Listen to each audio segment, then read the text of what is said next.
Hello friends, आप सबका कक्षा 11 भूगोल विषय की अध्याय 6 भू आकृतिक प्रक्रिया के अभ्यास प्रश्न उत्तर की इस क्लास में हार्दिक स्वागत है। हमने आपकी भूगोल विषय के अध्याय 1 से लेकर 5 तक सभी चैप्टर्स के जितने भी अभ्यास के प्रश्न हैं उन सभी अभ्यास प्रश्नों को बहुत अच्छे से सॉल्व करा दिया है। अगर आप वो क्लासेस देखना चाहते हैं तो चैनल की प्लेलिस्ट पर जाकर आप उन क्लासेस को आराम से देख सकते हैं। आज हम बात कर रहे हैं अध्याय 6 के अभ्यास प्रश्न उत्तर की। तो चलिए क्लास शुरू करते हैं। देखें, पहला प्रश्न आपके सामने दिया गया है, निम्नलिखित में से कौन सी एक अनुक्रमिक प्रक्रिया है, यानी जो लगातार चलती रहती है। तो वो कौन सी प्रक्रिया है? वो है अपरदन, जो समय समय पर चलता रहता है। अनुक्रमिक का मतलब है लगातार चलने वाली प्रक्रिया है। ठीक है, आगे बढ़ते हैं। अगला प्रश्न है, जल योजन प्रक्रिया निम्नलिखित पदार्थों में से किससे प्रभावित करती है? जल योजन की जो प्रक्रिया है वो इन चारों पदार्थों में से किसे प्रभावित करती है? तो वो लवण को प्रभावित करती है। कौन सी प्रक्रिया? जल योजन प्रक्रिया, ये लवण को प्रभावित करती है। अगला प्रश्न, मलवा अवधाव को किस श्रेणी में सम्मिलित किया जा सकता है? ठीक है, मलवा अवधाव को किस श्रेणी में सम्मिलित किया जा सकता है? तो इसको सम्मिलित किया जा सकता है तीव्र प्रवाही बृहत संचलन में। किसको? इसको तीव्र प्रवाही बृहत संचलन में क्या किया जा सकता है? शामिल किया जा सकता है। अगला, निम्नलिखित प्रश्नों के उत्तर लगभग 30 शब्दों में दीजिए। पहला प्रश्न है, अपक्षय पृथ्वी पर जैव विविधता के लिए उत्तरदायी है कैसे? जो अपक्षय है वो जैव विविधता के लिए क्यों उत्तरदायी है वो आपको बताना है। तो देखें, अपक्षय प्रक्रिया पृथ्वी पर जैव विविधता के लिए क्या है? उत्तरदायी है। क्यों? क्योंकि जैव विविधता मूल रूप से वन या फिर वनस्पति के कारण क्या होती है? उत्पन्न होती है, तथा जो वन है वो अपक्षयी प्रवाह की गहराई पर ही क्या करते हैं? निर्भर करते हैं। अतः जो अपक्षय प्रक्रिया है वो पृथ्वी पर जैव विविधता के लिए उत्तरदायी है। ठीक है, चलिए आगे बढ़ते हैं। अगला प्रश्न है, बृहत संचलन जो वास्तविक, तीव्र एवं गोचर या अवगम्य है वे क्या है? सूचीबद्ध कीजिए। बृहत संचलन जो कि 3 प्रकार का है, वास्तविक, तीव्र और अवगम्य। तो ये क्या है? इनको आपको बताना है। तो देखिए, बृहत संचलन के अंतर्गत वे सभी संचलन आते हैं जिनमें सेलों का बृहत मलबा या मलबा गुरुत्वाकर्षण के सीधे प्रभाव के कारण ढाल के अनुरूप क्या होता है? स्थानांतरित होता है।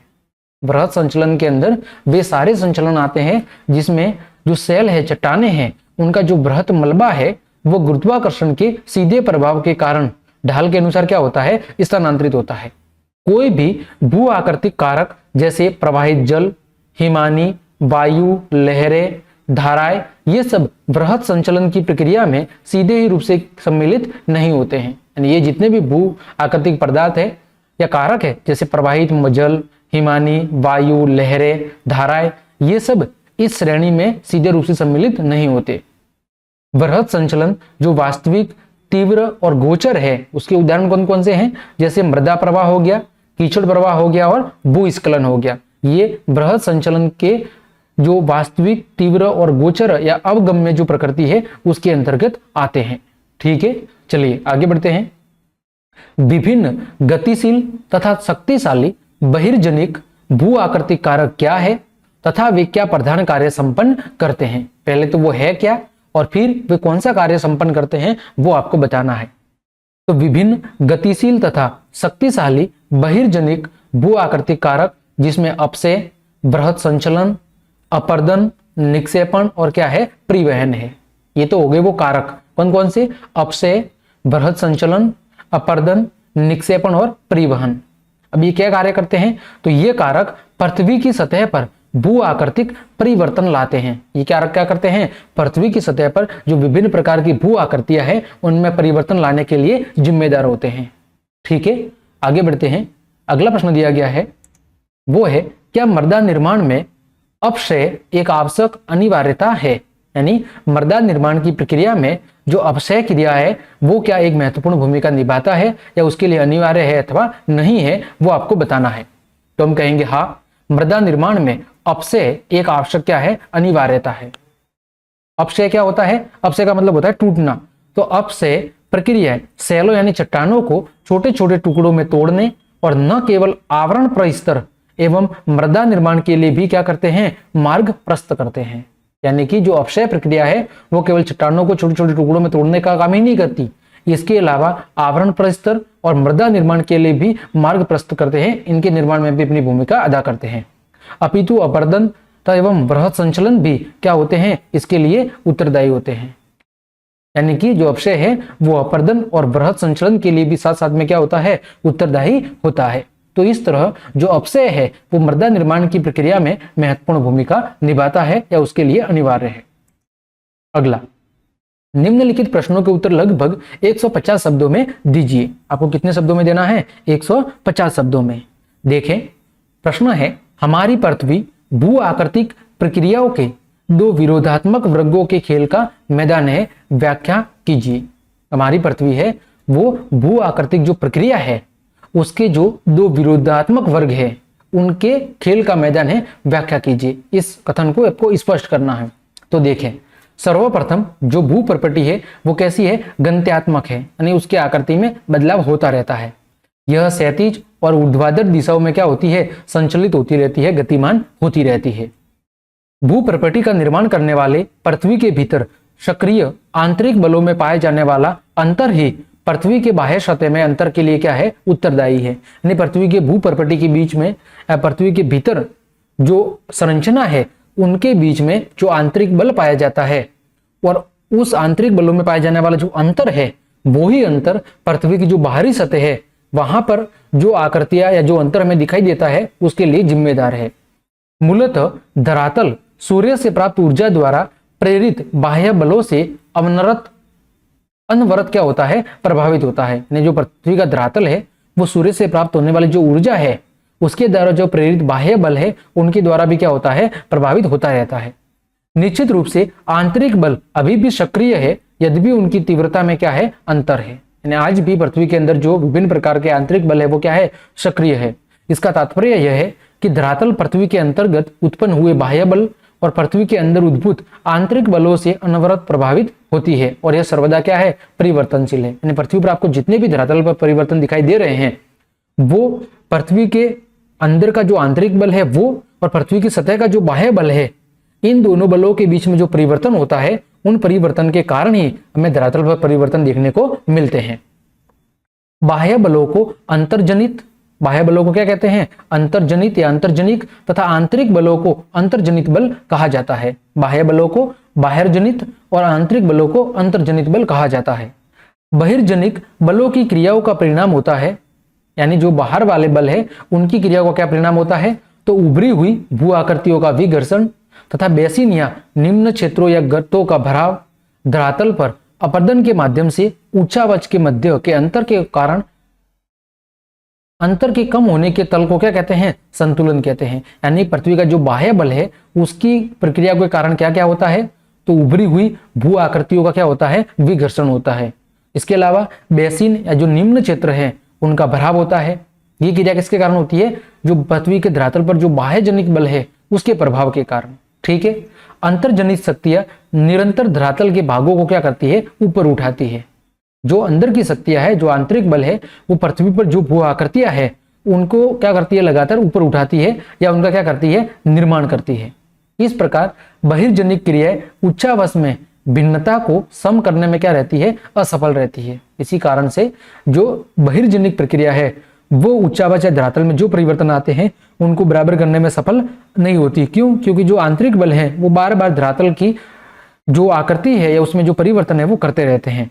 अतः भिन्नता तब तक बनी रहती है जब तक बहिर्जनित और अंतर्जनित बलों के विरोधात्मक कार्य चलते रहते हैं। और ये जो अंतर है, जो ये भिन्नता है पृथ्वी के धरातल में, ये तब तक चलती रहती है जब तक बहिर्जनित बल और आंतरिक बलों में भिन्नता चलती रहती है। अतः कभी भी तल समतल नहीं हो पाता है। ठीक है, और जहां पर समतल है इसका मतलब वहां पर बाह्य और आंतरिक बलों के बीच में क्या है, समानता है। सामान्यतः अंतर्जनित बल मूल रूप से भू आकृति निर्माण करने वाले क्या है, बल है, जबकि जो बहिर्जनिक क्रिया है वो मूल रूप से भूमि का क्या करती है, भूमि विघर्षण बल है, यानी उन आकृतियों को नष्ट करने का काम करती है। ठीक है, तो ये हो गया दोनों में अंतर। इसी कारण ये दोनों एक दूसरे के क्या है, विरोधी है। ठीक है, आगे बढ़ते हैं। बहिर्जनित भू आकृतिक प्रक्रियाएं अपनी अंतिम ऊर्जा सूर्य की गर्मी से प्राप्त करती है, व्याख्या कीजिए। यानी जितनी भी भू आकृतिक जो प्रक्रिया है जो हमें बाहर देखने को मिल रही है, वो सारी अपनी जो अंतिम ऊर्जा है वो सूर्य की गर्मी से प्राप्त करती है। इस कथन की आपको व्याख्या करनी है। तो देखें, बहिर्जनित या बहिर्जनिक प्रक्रियाएं अपनी ऊर्जा सूर्य द्वारा निर्धारित वायुमंडलीय ऊर्जा और अंतर्जनित शक्तियों से नियंत्रित विवर्तनिक कारणों से उत्पन्न प्रवणता से क्या करती है, प्राप्त करती है। बाहर होने वाली जितनी भी बहिर्जनित प्रक्रिया है वो सूर्य द्वारा निर्धारित जो वायुमंडलीय ऊर्जा है और इसके अलावा जो अंतर्जनित शक्तियां है ना, उन शक्तियों से नियंत्रित जो विवर्तनिक कारक है, उन कारकों के द्वारा उत्पन्न जो प्रवणता है वहां से प्राप्त करती है। सभी बहिर्जनिक भू आकृतिक प्रक्रियाओं को एक सामान्य शब्दावली अनाच्छादन के अंतर्गत रखा जा सकता है। जितने भी बाहरी भाग में जो बहिर्जनिक भाग है उनमें होने वाली जितनी भी भू आकृतिक प्रक्रिया है उनको एक सामान्य शब्दावली अनाच्छादन के अंतर्गत रखा जा सकता है, जिसमें अपक्षय, बृहत सरण, संचलन, अपर्दन और परिवहन ये सारे ही इसमें शामिल हैं। किसके अंदर? जो बहिर्जनिक भू आकृतिक परिवर्तन है या जो भू आकृतिक प्रक्रिया है उसमें ये सब शामिल है। कौन कौन से? अपक्षय, बृहत सरण, संचलन, अपर्दन, परिवहन। बारी बारी से एक को पढ़ते हैं। पहला है अपक्षय। अपक्षय के अंतर्गत वायुमंडलीय तत्वों की धरातल के पदार्थों पर की गई क्रिया सम्मिलित है। अपक्षय के अंदर क्या होता है? जितने भी वायुमंडलीय तत्व है वो वायुमंडलीय तत्व धरातल के पदार्थ पर क्या क्रिया करते हैं, क्या प्रभाव छोड़ते हैं, वो क्रिया शामिल है। जैसे मौसम और जलवायु के घटकों में तापमान की बात होगी, दबाव, हवाएं, आर्द्रता और वर्षा, ये सब क्या है? ये अपक्षय के कारक है। इन सभी घटकों को प्रत्यक्ष या अप्रत्यक्ष रूप से सूर्य से ही क्या होती है? ऊर्जा प्राप्त होती है। ठीक। अगला है बृहत संचलन। इसके अंतर्गत वे सभी संचलन आते हैं जिनमें शैलों या चट्टानों का बृहत मलबा गुरुत्वाकर्षण के सीधे प्रभाव के कारण ढाल के अनुरूप क्या होता है? स्थानांतरित होता है। यद्यपि बृहत संचलन के लिए अपक्षय अनिवार्य नहीं है, परंतु अपक्षय है वो बृहत संचलन को क्या करता है? बढ़ावा देने का काम करता है। तो इसके लिए कहीं ना कहीं सूर्य की ऊर्जा है वो जिम्मेदार है। अगला अपर्दन और निक्षेपण। अपर्दन के अंतर्गत शैल या चट्टानों के मलबे की अवाप्ति और उनके परिवहन को सम्मिलित किया जाता है। धरातल के पदार्थों का सरण और परिवहन प्रवाहित जल, हिमानी, वायु, लहरें और धाराओं के द्वारा होता है। इनमें से पहले तीन कारक जलवायु परिस्थितियों द्वारा नियंत्रित होते हैं, जबकि जलवायु कहां से तय होती है? सूर्य की ऊर्जा से ही जलवायु का निर्धारण किया जाता है। इस प्रकार हम कह सकते हैं कि जितने भी बहिर्जनिक भू आकृतिक प्रक्रिया है वो अंतिम ऊर्जा कहीं ना कहीं सूर्य की गर्मी से ही प्राप्त करती है। हालांकि पृथ्वी का जो गुरुत्वाकर्षण बल है वो सभी बहिर्जनिक भू आकृतिक प्रक्रियाओं में क्या करता है? सहायता करता है, क्योंकि जो गुरुत्वाकर्षण है वो ही गतिशीलता को क्या करता है? संभव बनाता है, और उसके पीछे कहीं ना कहीं सूर्य की ऊर्जा है वो ही जिम्मेदार है। अतः हम कह सकते हैं कि पृथ्वी के जो बहिर्जनित बाहर वाले भाग में जितनी भी भू आकृतिक प्रक्रिया है उनमें जितना भी परिवर्तन होते हैं वो सब उन सब के पीछे कहीं ना कहीं सूर्य ही जिम्मेदार है। ठीक है, आगे बढ़ते हैं। क्या भौतिक और रासायनिक अपक्षय प्रक्रिया एक दूसरे से स्वतंत्र है? यदि नहीं तो क्यों? 100 उदाहरण व्याख्या कीजिए। प्रश्न क्या कह रहा है कि जितने भी भौतिक और जो रासायनिक अपक्षय की प्रक्रिया है क्या वो एक दूसरे से स्वतंत्र है? यदि नहीं तो क्यों? इसको आपको उदाहरण देके बताना है। तो देखो, अपक्षय का मतलब होता है वही चट्टानों का छोटे छोटे टुकड़ों में टूटना और उसका विखंडन होना और फिर बहना। तो अपक्षय एक बहिर्जात भू आकृतिक प्रक्रिया है, धरती के बाहरी भाग पर धरातल पर होने वाली एक भू आकृतिक प्रक्रिया है जो पृथ्वी की सतह पर मौसम और जलवायु के कार्यों का क्या है? परिणाम है। जो किसके कारण होता है? मौसम और जलवायु के कारण होता है। मौसम और जलवायु के विभिन्न तत्वों की क्रियाओं के माध्यम से अपक्षय को यांत्रिक विघटन एवं रासायनिक अपघटन के रूप में भी परिभाषित किया जा सकता है। किसके आधार पर? मौसम और जलवायु के जो विभिन्न तत्व है उन विभिन्न तत्वों की क्रियाओं के आधार पर जो अपक्षय की प्रक्रिया है उसको यांत्रिक विघटन या फिर रासायनिक संगठन के रूप में भी परिभाषित कर सकते हैं। जो अपक्षय की प्रक्रिया है उसको 3 भागों में मुख्य रूप से विभाजित किया जा सकता है। पहला भौतिक या यांत्रिक अपक्षय, दूसरा रासायनिक अपघटन और तीसरा जैविक अपक्षय। सबसे पहले बात करते हैं भौतिक अपक्षय की। तो भौतिक अपक्षय में चट्टानों का जो विघटन है वो निम्न कारण से होता है। कौन कौन से कारण है? चट्टानों पर गुरुत्वाकर्षण का बल पड़ने से चट्टानें क्या होती है? टूटती है। फिर तापमान परिवर्तन के कारण चट्टानों का या तो विस्तार होता है या क्या होता है, संकुचन होता है, जिससे चट्टानों का क्या होता है, अपक्षय यानी कि वो टूटती है। अगला, रासायनिक अपक्षय में चट्टानों का अपघटन निम्न कारण से होता है।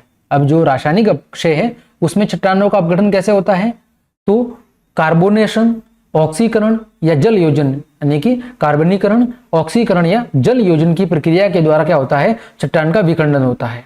या फिर पानी, ऑक्सीजन, कार्बन डाइऑक्साइड और गर्मी की उपस्थिति में क्या होता है, रासायनिक अपक्षय होता है और उसके कारण चट्टानों का क्या होता है, विखंडन होता है।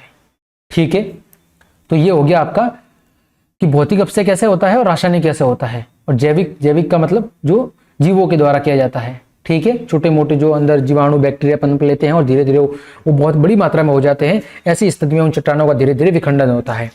अब अगली हेडिंग लिखी हुई है कि भौतिक और रासायनिक अपक्षय ये दोनों ही प्रक्रिया एक दूसरे से स्वतंत्र नहीं है, अलग नहीं है, बल्कि क्या है, अन्योन्य आश्रित है, यानी एक दूसरे पर आश्रित है। ठीक है, तो निम्नलिखित तरीके से भौतिक और रासायनिक अपक्षय क्या है, अन्योन्य आश्रित है। यानी ऐसी कौन सी बात है, ऐसे कौन से तरीके हैं जिनकी मदद से हम कह सकते हैं कि भौतिक और रासायनिक जो अपक्षय है वो एक दूसरे पर आश्रित है। देखें, उदाहरण क्या है, कुछ मामलों में रासायनिक अपक्षय तब तक शुरू नहीं होता जब बड़ी चट्टानें भौतिक अपक्षय द्वारा उनका विघटन नहीं हो पाता। यानी कि रासायनिक अपक्षय की जो प्रक्रिया है वो कई मामलों में तब तक शुरू नहीं होती जब तक चट्टानों का पहले भौतिक अपक्षय या विखंडन नहीं हो जाता या उनमें दरार पैदा नहीं हो जाती है। ठीक है, सैलों या चट्टानों में दरार पैदा होने से उसमें उपस्थित खनिज से रासायनिक प्रक्रिया क्या होती है, शुरू होती है, और फिर उनका क्या होता है, फिर उनका अपघटन होता है। ठीक है, उसी तरह कुछ सैलों या चट्टानों में रासायनिक अपक्षय होने से चट्टानों पर तापमान, दाब, जानवरों के कार्यों का प्रभाव में क्या होती है, तेजी आती है, और क्या होता है, फिर उनका भौतिक अपक्षय होता है। ठीक है, अगला, वैसे भी भौतिक और रासायनिक अपक्षय के कारक एक ही है, जैसे ऊष्मा या वर्षा। यही दो प्रमुख कारण है या कारक है जिनकी वजह से भौतिक या रासायनिक अपक्षय होता है। वास्तव में भौतिक और रासायनिक अपक्षय क्रमिक रूप में या क्रमिक क्रम में एक दूसरे से स्वतंत्र नहीं होते, बल्कि या तो समानांतर होते हैं या फिर एक साथ होते हैं, और ये परस्पर क्या है, एक दूसरे से जुड़े हुए हैं। इस प्रकार हम कह सकते हैं कि जो भौतिक और रासायनिक अपक्षय है वो प्रक्रिया साथ साथ में चलती है। ठीक है, अगला प्रश्न, आप किस प्रकार मृदा निर्माण प्रक्रियाओं तथा मृदा निर्माण कारकों के बीच में अंतर ज्ञात करते हैं। पहले आपको मृदा निर्माण प्रक्रिया और मृदा निर्माण कारकों के बीच में क्या करना है, अंतर करना है। जलवायु एवं जैविक क्रियाओं की मृदा निर्माण में दो महत्वपूर्ण कारकों के रूप में क्या करनी है, क्या भूमिका है, वो भी आपको बतानी है। ठीक है, देखें, तो सबसे पहले आपको मृदा निर्माण की प्रक्रिया और मृदा निर्माण कारकों के बीच में अंतर बताना है। तो मृदा निर्माण की प्रक्रिया में विभिन्न गतिविधियां क्या होती है, शामिल होती है, जो मिट्टी के निर्माण करती है, जबकि जो मृदा निर्माण कारक है वो विभिन्न तत्व होते हैं जो मिट्टी के निर्माण की प्रक्रिया को कंट्रोल करते हैं। ठीक है, मृदा निर्माण की प्रक्रिया में तो वो गतिविधियां हैं जो मिट्टी का निर्माण करती है, जबकि मृदा निर्माण कारक में वो तत्व है जो मिट्टी के निर्माण की जो प्रक्रिया है उसको कंट्रोल करने का काम करते हैं। अब मृदा निर्माण की प्रक्रिया में कौन कौन सी गतिविधियां शामिल है, तो मिट्टी रासायनिक, भौतिक और जैविक गतिविधियों के अपक्षय का क्या है, परिणाम है। मृदा है वो रासायनिक हो गया या भौतिक हो गया या जैविक अपक्षय हो गया, इसी का क्या है, परिणाम है। मिट्टी का निर्माण सबसे पहले कहां से शुरू होता है, अपक्षय से। जैसे बड़ी चट्टान है उसका पहले क्या होगा, अपक्षय होगा, धीरे धीरे अपक्षय होता रहेगा, लास्ट में वो फिर बड़े बड़े पत्थरों में टूटेगी, फिर उससे छोटे छोटे और पत्थर, फिर बजरी, फिर छोटे छोटे और कंकड़, फिर रेत, और फिर मृदा का निर्माण होगा। अपसहित मेटल या अपसहित प्रवाल की गहराई ही मृदा निर्माण प्रक्रिया का क्या है, मूल निवेश है। कुछ विशेष प्रकार के जीवाणु और छोटे पौधे जैसे काई और लाइकेन ने अपसहित पदार्थ पर आश्रय क्या कर लेते हैं, वो उसी अपसहित पदार्थ पर आश्रय कर लेते हैं और धीरे धीरे वो उसका विखंडन करते रहते हैं। ठीक है, बाद में पौधों और जानवरों के मृत अवशेष ह्यूमस के निर्माण और मिट्टी को समृद्ध बनाने में क्या करते हैं, मदद करते हैं। उसके बाद मामूली घास और उस पर फर्न उगते हैं, और अंत में प्रचलित जलवायु परिस्थितियों के अनुसार और विभिन्न प्रकार की मिट्टी का क्या होता है, निर्माण होता है, अलग अलग प्रकार की जलवायु स्थिति के अनुसार, और धीरे धीरे मृदा परिपक्व होती है और जिसमें अनेक प्रकार की वनस्पति और वन्य जीवन क्या होता है, विकसित होता है। ठीक है, तो ये तो थी मृदा निर्माण की प्रक्रिया। अब मृदा निर्माण के कारक कौन कौन से हैं, तो मृदा निर्माण के मुख्यतः कितने कारक है? 5। पहला है मूल पदार्थ या सेल जिससे मृदा का निर्माण हुआ है, फिर स्थल आकृति, तीसरी जलवायु, जैविक गतिविधियां और समय। ये 5 कारक है जो मृदा निर्माण की जो प्रक्रिया है उसको कंट्रोल करने का काम करते हैं। ठीक है, अब मृदा निर्माण में जलवायु की क्या भूमिका है उसकी बात करते हैं। तो मिट्टी के निर्माण में जलवायु एक बहुत ही क्या है? सक्रिय कारक है जो अपनी महत्वपूर्ण भूमिका निभाता है। वर्षा मिट्टी को क्या करती है? नमी प्रदान करती है, जो रासायनिक और जैविक गतिविधियों को क्या करती है? संभव बनाती है। नम जलवायु क्षेत्र में अधिक जल जमा होने के कारण मिट्टी के कुछ घटक जैसे कैल्शियम, सोडियम, मैग्नीशियम, सिलिका आदि मृदा के निचले स्तर में चले जाते हैं। ठीक है, शुष्क जलवायु वाले क्षेत्र में वाष्पीकरण वर्षा से अधिक होती है और केशिकात्मक क्रिया के कारण भूजल सतह पर पहुंच जाता है और अपने साथ क्या लाता है? नमक लाता है, जो सतह पर नमक छोड़ देता है, जो मृदा में नमक की मात्रा जिससे क्या हो जाती है? अधिक हो जाती है। तापमान मिट्टी में रासायनिक और जैविक गतिविधियों को बढ़ाने या घटाने का काम करता है। उच्च तापमान रासायनिक गतिविधियों को क्या करता है? बढ़ाता है। तो इस तरह मृदा निर्माण की प्रक्रिया अलग बात होगी और मृदा निर्माण में महत्वपूर्ण जो कारक है वो उनकी भूमिका अलग हो गई। ये दोनों क्या है? एक दूसरे से अलग है। ठीक है, अब मृदा निर्माण में जैविक गतिविधियों की क्या भूमिका है उसकी बात कर लेते हैं। तो मृत पौधे और जानवर मिट्टी में क्या करते हैं? ह्यूमस प्रदान करते हैं। कुछ पौधे और जानवर कार्बनिक अम्ल छोड़ते हैं जो चट्टानों में उपस्थित खनिजों को क्या करते हैं? विघटित करने में मदद करते हैं। ठंडी जलवायु में जीवाणु क्रियाकलापों में क्या होती है? सुस्ती होती है और इसी कारण से ह्यूमस का क्या होता है? संचय अधिक होता है और वही आगे चलकर उस मृदा के निर्माण में या मृदा को उपजाऊ बनाने में और अधिक भूमिका निभाते हैं। ठीक है, तो इस प्रकार हमने आपके अध्याय 6 के जितने भी अभ्यास के प्रश्न थे उन सभी प्रश्नों को बहुत अच्छे से समझ लिया है। उम्मीद करता हूं सभी प्रश्नों के उत्तर आपको अच्छे समझ में आए होंगे। तो क्लास देखने के लिए आप सभी को धन्यवाद। अगर आपको मेरी ये मेहनत और क्लास पसंद आ रही है तो फिर लाइक, कमेंट, शेयर और सब्सक्राइब जरूर करें। आज के लिए इतना ही। जय हिंद, जय भारत।